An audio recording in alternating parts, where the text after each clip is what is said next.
Imagine this, a bustling coffee shop in the heart of Manhattan, filled with the hum of conversation and the sharp aroma of freshly brewed coffee. Among the patrons, artists, business people, students, sits a man who, if revealed, would stop every conversation dead in its tracks. But today, he's just another face in the crowd, or so he hopes. What happens next will challenge your perception of power, privilege, and the small moments that shape destiny. Donald Trump, a name synonymous with towering skyscrapers, luxury, hotels, and endless controversy, had always been larger than life. But after decades of existing as a figurehead of success and polarizing politics, he craved something different. Something real. Not gold-plated, not scripted, not accompanied by flashing cameras. It started as a whim during a sleepless night in his penthouse overlooking Central Park. The city lights sparkled below, but Trump felt restless, disconnected from the very people who had once inspired him to build his empire. What if, he mused, leaning back in his chair, I could just blend in for a day? No one recognizing me, no expectations. And so, the plan was born. The next morning, he swapped his signature suit and tie for a pair of jeans, sneakers, and a hoodie. To complete the disguise, he added a simple baseball cap pulled low over his face. With no entourage, no limousine, and no Secret Service agents in sight, he set off on foot to a coffee shop he'd heard about from a former assistant. Brew Haven, a cozy little place known for its charm and unpretentious vibe. When he stepped, inside, a wave of warmth and energy enveloped him. The air buzzed with the clatter of coffee cups, the hiss of the espresso machine, and the gentle murmur of conversations. The walls were lined with bookshelves and chalkboards displaying the day's specials, and the soft glow of Edison bulbs gave the space a welcoming, almost nostalgic feel. Behind the counter, two baristas worked in tandem. Ethan, a young man with a contagious smile and an upbeat energy, greeted each customer as if they were the most important person in the world. Cindy, his co-worker, seemed the complete opposite, glued to her phone, barely looking up as she half-heartedly handed out orders. "Next," Ethan called out, his voice cheerful. Trump stepped forward, his crumpled $10 bill in hand. "What can I get for you, sir?" Ethan asked with a grin. "A cappuccino," Trump replied, keeping his voice neutral. As Ethan prepared the drink, Trump took a moment to absorb his surroundings. The tables were filled with a diverse crowd, a group of students discussing a project, a pair of elderly women laughing over pastries, and a businessman furiously typing on his laptop.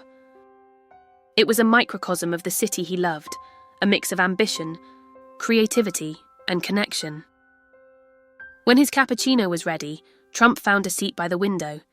From there, he could watch the world outside, a steady stream of pedestrians, delivery bikes weaving through traffic, and the occasional street performer entertaining a small crowd. But his attention soon shifted to the table next to him where two young professionals were engaged in an animated discussion. "Have you heard about the new project from the Trump Organization?" One of them asked, lowering his voice as if discussing classified information. "Yeah, the one in Miami, right? Say what you want about the guy, but he's got an eye for opportunity," the other replied. Trump couldn't help but smile into his cappuccino.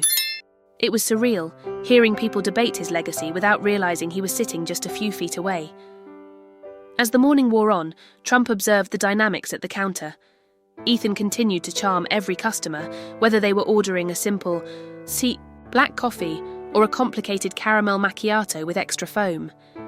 Cindy, on the other hand, grew increasingly irritable, her frustration evident in the way she slammed cups onto the counter and muttered under her breath. A defining moment came, when a frazzled mother with two young children approached the counter. The kids were whining, tugging at her coat, and the woman looked moments away from tears. Ethan immediately stepped in. "Hey, take your time," he said gently. "Would the little ones like a hot chocolate?" "On the house." The mother's relief was palpable. "Thank you," she said, her voice trembling. Trump watched the interaction, his admiration for Ethan growing. Here was someone who didn't just do his job, but went above and beyond to make people feel seen and valued. When the morning rush began to die down, Trump decided to make his move. He approached the counter where Ethan was wiping down the espresso machine. "Excuse me," Trump said, his voice low. Ethan looked up. "Yes, sir? Everything all right?" "You're good at what you do," Trump said, his tone sincere. Ethan blinked, caught off guard. "Oh, thank you. That means a lot."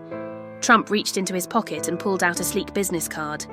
Unlike his usual cards, which were gilded and embossed, this one was simple, black with gold lettering. He handed it to Ethan, who stared at it in disbelief. "The Trump Organization?" Ethan said, his voice tinged with disbelief. Trump nodded. "We're always looking for people who understand the value of connection. Give me a call tomorrow." Ethan hesitated for a moment before breaking into a smile. "I will. Thank you." Trump turned to leave, but paused when he saw Cindy scrolling on. Her phone, oblivious to the world around her.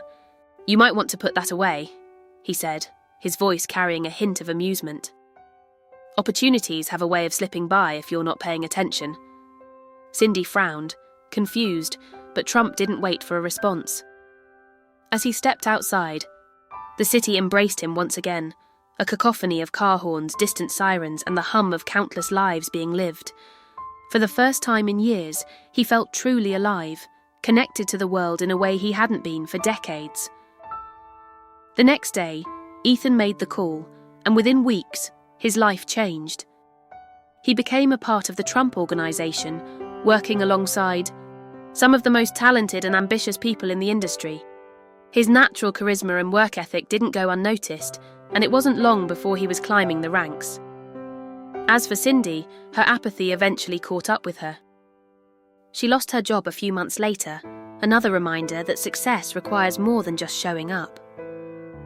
Trump's little experiment had given him more than just a good story. It reminded him of the importance of human connection, the value of hard work, and the power of recognizing potential in unexpected places. So what about you? If someone offered you a golden opportunity out of the blue, would you take it? Or would you let it pass you by, too distracted by the noise of everyday life? To notice, share your thoughts below. We'd love to hear your story.